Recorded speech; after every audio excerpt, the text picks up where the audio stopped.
On a cold winter evening in New York City, an old mafia boss sat quietly in a dimly lit restaurant surrounded by men who barely spoke above a whisper. Every face at the table looked calm. Every smile seemed genuine. But behind those polite conversations, suspicion filled the room like smoke. The old boss had survived assassination attempts, gang wars, government investigations, and betrayals that had destroyed entire crime families. He had learned one lesson that kept him alive longer than almost anyone else in the American Mafia. Never trust the man who wants attention. Years later, another gangster would become the exact opposite. Expensive tailored suits, silk ties, perfectly styled hair, reporters shouting his name, camera flashes following his every move through the streets of Manhattan. To the public, he looked fearless. To the FBI, he looked careless. And to the old generation of mafia bosses, he looked like a disaster waiting to happen. Long before the headlines called him the Dapper Don, long before his face appeared on television across America, there were powerful men inside the mafia who quietly believed he represented everything their secret society was never supposed to become. One name stood above all the others: Carlo Gambino. He rarely raised his voice. He almost never appeared in public. He avoided cameras. He avoided attention. He avoided unnecessary violence. Yet he built one of the richest and most powerful criminal empires in American history without ever becoming a celebrity. To Carlo Gambino, survival depended on one simple rule: the less people knew about you, the longer you lived. So when a younger generation of gangsters began chasing fame instead of secrecy, Gambino saw something others didn't. He saw the beginning of the end. The strange part is that Carlo Gambino died years before John Gotti became the most famous mafia boss in America. The two men never faced each other across a table. They never fought for power. They never exchanged threats. But Gambino had spent decades building a criminal empire based on discipline, patience, and silence, the very principles Gotti would later ignore. And those who understood Gambino's way believed they already knew exactly what would happen if someone like Gotti ever reached the top. They were right, because the story of why Carlo Gambino never would have trusted John Gotti isn't really about two men. It's about two completely different visions of what the mafia should be. One built an empire by staying invisible. The other became famous by making sure everyone knew his name. Only one of those strategies could survive. Long before John Gotti became the most recognizable mafia boss in America, another man had already rewritten the rules of organized crime. His name was Carlo Gambino. On the surface, there was nothing remarkable about him. He stood barely over 5 feet tall. His voice was soft. He rarely smiled in public. If you passed him on a New York sidewalk in the 1960s, you probably wouldn't have looked twice. That was exactly how he wanted it. Carlo Gambino believed power was strongest when nobody realized you had it. Born in Palermo, Sicily, in 1902, Gambino came from a family where loyalty wasn't just expected, it was survival. Sicily was a place where the mafia wasn't a secret organization hiding in the shadows. It was woven into everyday life. Respect was earned through silence. Betrayal was remembered for generations. As a teenager, Gambino learned something that stayed with him forever. The loudest man in the room usually died first. In 1921, he slipped into the United States illegally by hiding aboard a cargo ship headed for New York. He arrived with almost nothing: no money, no reputation, no powerful friends waiting for him. But he carried something far more valuable: patience. While other young criminals chased quick money through robberies and reckless violence, Gambino chose a different path. He watched. He listened. He remembered every lesson the older gangsters taught him. New York's underworld was changing fast. The old Sicilian traditions were colliding with the opportunities of prohibition. Illegal alcohol was making ordinary gangsters into millionaires almost overnight. Entire neighborhoods were becoming battlefields as rival gangs fought for control. Many men believed violence alone could build an empire. Carlo Gambino disagreed. He believed money lasted longer than bullets. As the infamous Castellano's War erupted in the early 1930s, New York became a city of fear. Powerful bosses were hunting one another through the streets. Every meeting could become an ambush. Every handshake might be a trap. One ambitious gangster saw an opportunity hidden inside the chaos. Charles "Lucky" Luciano. Luciano dreamed of creating something entirely new, a mafia controlled not by endless revenge, but by business. He wanted cooperation instead of constant war. To make that dream possible, he needed disciplined men, men who could follow orders, men who understood patience. Carlo Gambino fit that description perfectly. Unlike many gangsters who demanded attention, Gambino stayed in the background, quietly proving his value. He handled difficult assignments without unnecessary violence. He earned money without attracting headlines. Most importantly, he never allowed his emotions to interfere with business. That made him incredibly dangerous, because while others were busy making enemies, Gambino was making allies. After the Castellano War ended, Luciano established what became known as the Five Families of New York. It was a new system designed to prevent another bloody civil war. The commission became the mafia's board of directors. Every major decision required careful planning. Every family understood its territory. Every boss knew the price of breaking the rules. Carlo Gambino watched this new system carefully. He didn't rush toward the top. He climbed one careful step at a time. For years, he built relationships instead of rivalries. He earned trust instead of fear. He became known as someone who could solve problems quietly, without attracting police attention. To the outside world, he appeared almost invisible. To the men inside the mafia, he was becoming indispensable. Then came another opportunity. Albert Anastasia. Known throughout New York as one of the most feared killers in organized crime, Anastasia had earned the nickname the Lord High Executioner. His reputation terrified both enemies and allies alike. But fear creates its own problems. Anastasia ruled through intimidation. He believed power came from being unpredictable. Carlo Gambino believed the opposite. He understood that a frightened organization eventually turns against its own leader. As the years passed, many influential members of the family quietly lost confidence in Anastasia. His temper was unpredictable. His decisions became increasingly reckless. His violent image attracted unwanted attention from law enforcement. Behind closed doors, powerful conversations began. No shouting, no threats, just whispers. Whispers that Carlo Gambino carefully listened to. He knew something most ambitious gangsters never learned. You don't seize power before people are ready to give it to you. Then, on October 25, 1957, everything changed. Albert Anastasia walked into the barber shop inside New York's Park Sheraton Hotel for what should have been an ordinary haircut. He settled into the barber's chair. A hot towel covered his face. The room was quiet. Seconds later, two gunmen rushed inside. Gunfire exploded through the shop. Anastasia leaped from the chair in confusion, swinging wildly at the reflections in the mirrors, unable to see who was attacking him beneath the towel. Within moments, one of the most feared men in America lay dead on the floor. Officially, nobody knew who ordered the murder. Unofficially, almost everyone inside organized crime understood who benefited most. Carlo Gambino. But that was precisely what made him different. His fingerprints were nowhere near the crime.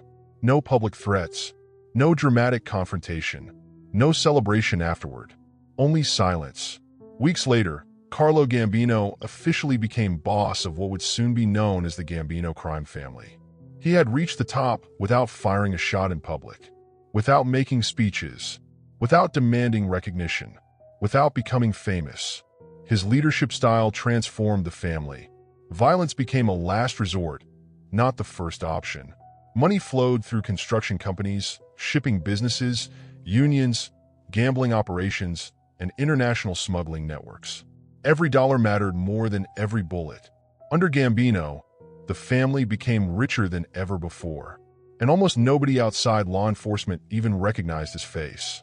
That anonymity became his greatest weapon. While television cameras focused on flashy criminals, Gambino quietly expanded his influence across New York, New Jersey, and beyond. Politicians feared him without mentioning his name. Business owners paid respect without asking questions. He understood a simple truth. The moment the public knows who you are, you're already losing. Years passed. The Mafia entered a new era. A younger generation was beginning to rise through the ranks. They admired expensive cars, designer suits, nightclubs, attention. One of those young men came from Queens. Confident, charming, fearless. His name was John Gotti. At first, he was just another ambitious soldier trying to earn respect inside the Gambino family. But even in those early years, older members noticed something unusual. Gotti didn't just want power. He wanted people to see him with power. To Carlo Gambino, that wasn't confidence. It was a dangerous weakness.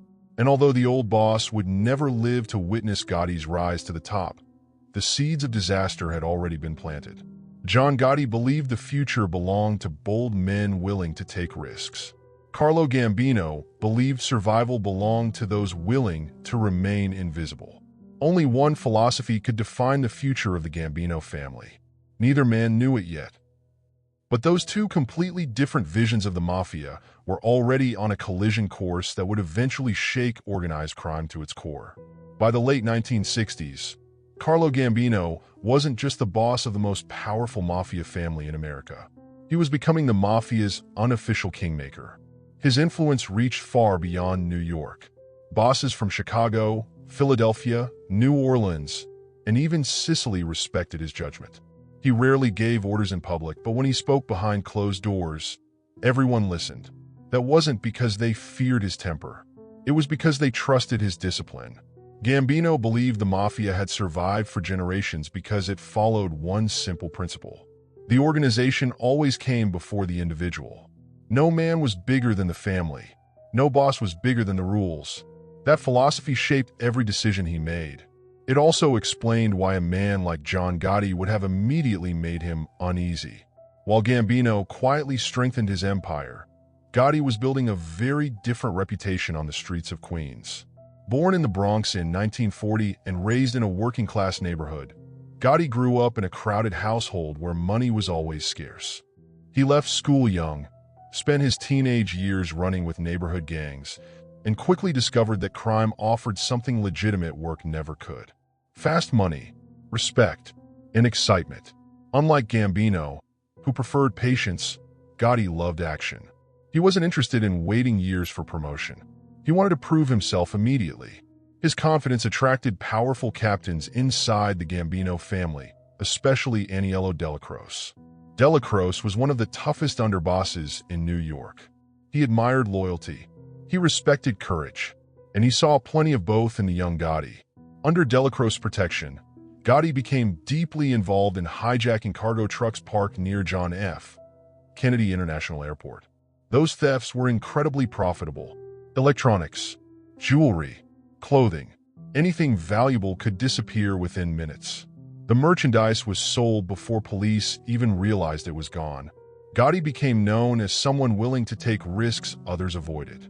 Among young gangsters, that reputation made him a rising star. But among older Mafia leaders, it raised uncomfortable questions. Risk created attention. Attention attracted investigations. Investigations destroyed families. Carlo Gambino spent decades teaching exactly the opposite lesson. Stay quiet. Stay disciplined. Stay invisible. That difference wasn't just about personality. It was about survival. Then came another problem: television. During Gambino's early years, newspapers were the biggest threat to organized crime. A few photographs might appear after a major murder, but public attention usually faded quickly. By the 1970s, everything had changed. Television cameras could turn criminals into celebrities overnight. Most Mafia bosses hated that idea. Gambino hated it even more. He refused interviews. He rarely attended flashy social events. He discouraged expensive displays of wealth. He wanted businessmen to see him as respectable. He wanted neighbors to forget his face. Most importantly, he wanted the FBI chasing shadows instead of headlines. John Gotti had the opposite instinct. He enjoyed expensive suits. He enjoyed expensive cars. He enjoyed being noticed. Even before becoming boss, he carried himself like a man who expected people to stare. Older members quietly noticed. Some admired his confidence. Others saw danger, because confidence inside the Mafia was valuable. Vanity was deadly. Carlo Gambino understood something psychology experts often describe decades later. People who constantly seek recognition begin making decisions for applause instead of survival. That change is almost impossible to reverse. As Gambino entered his 70s, another issue demanded his attention. Who would succeed him? Many assumed Aniello Delacroce would become the next boss. He had earned enormous respect. He commanded loyal soldiers. Most importantly, younger men like John Gotti were fiercely loyal to him. But Gambino surprised almost everyone. Instead of naming Delacroce, he selected his cousin and brother-in-law, Paul Castellano. The decision shocked many inside the family. Castellano looked nothing like traditional mafia bosses. He preferred business meetings over street corners. He made millions through construction companies, meat distribution, and legitimate businesses. Some gangsters mocked him as a businessman wearing a gangster's title. But Carlo Gambino saw something different. He saw a man who understood money better than violence. That mattered more than popularity. When Gambino died peacefully at his home on October 15, 1976, thousands attended his funeral. Outside, it looked like the end of an era. Inside the mafia, it was the beginning of a quiet civil war. Delacroce accepted Gambino's final decision and ordered his supporters to remain loyal to Castellano. John Gotti obeyed, at least for a while. But deep inside, frustration was growing. He believed street soldiers deserved more influence. He believed the family had become too cautious. Most of all, he believed leadership belonged to men who inspired fear on the streets, not executives sitting behind office desks. The split between Castellano and Gotti became larger every year.